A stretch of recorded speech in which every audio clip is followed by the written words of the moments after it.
So Autoboys, good morning. Nagbabalik yung lowered natin kasi gusto niya magpakabit ng PIA horn. Ito rin yung nakakabit dun sa Vios natin. So kakabitan natin siya ngayon. Okay? So guys, while kakabitan yung isang Vios doon, dumating na isang client na for L&T Springs. Ayan, dadrop natin. So guys, ang ganda. Naka tie face projector, naka rota wheels. Ano ba to?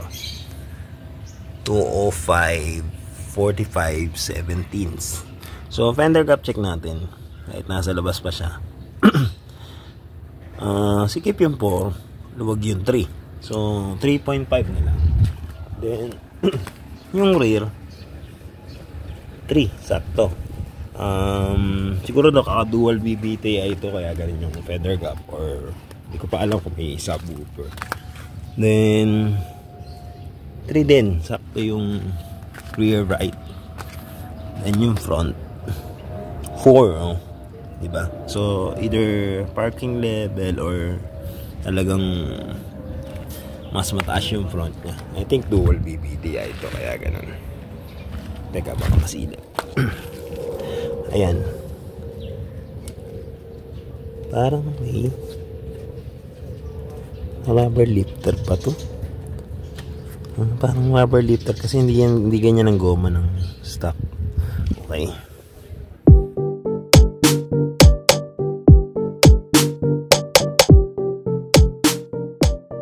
Sound check. Alright. So guys, nandito na tayo para i-graphene coating itong beloved Vios ni Bossing. Yan.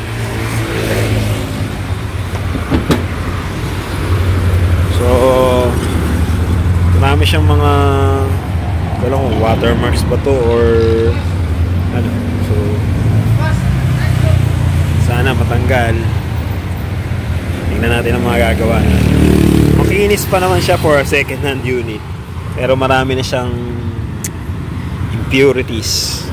So i-graphene coating natin to.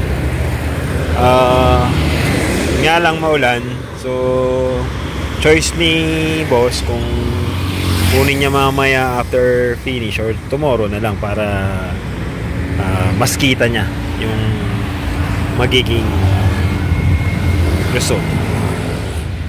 So guys, nakita ko lang ulit yung winashover nating Corolla na red. Ayan, poging-pogi pa rin. Nakapagkabit na siya ng chin, side skirt, at pati mags pinalitan niya na. Tagtad na rin ng Toyota stickers. At muffler na rin. Dahil mayari yung repeat natin. Text ceramic. Pogi pa rin. Madumi pa yan.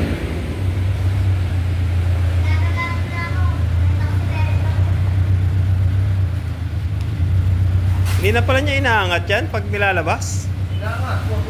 Konti lang.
guys, iwan muna natin yung BIOS ng client. Pinauwi na rin muna namin sila. Nag-SM13 pala sila para kumain. Decided na siya na tomorrow niya na lang kukunin. Pero mamaya dadaanan niya, sisilipin niya. Kasi nga may mga panels na repainted na, so kailangan lihahin para talaga lumabas yung kintab. Otherwise hindi ganun kaganda yung magiging pagka-graphene coat niya. On the other hand, tapos na yung isang naka-tie face na BIOS. Naikapitan natin yung LNT springs. From 4 to 3 finger gap, naging 1 finger gap front and rear. So, pantay.